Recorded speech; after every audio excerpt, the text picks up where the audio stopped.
A red fox. She's hunting for buried treasure. Voles. Hiding in tunnels beneath the snow. It won't be easy today, though. The howling wind and swirling snow are scrambling her senses.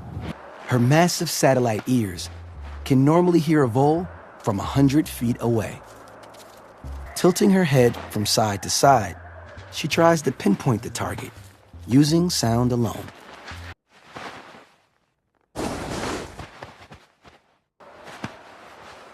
Nope. No luck.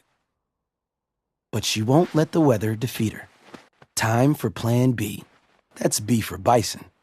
As they dig for grass, they destroy the vole's tunnels. Rebuilding work is noisy, if you got ears like a fox. Now she can get a proper fix on her target.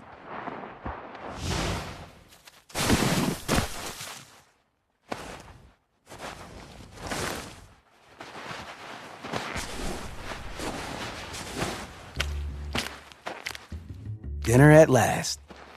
A little guile goes a long way in this land of extremes.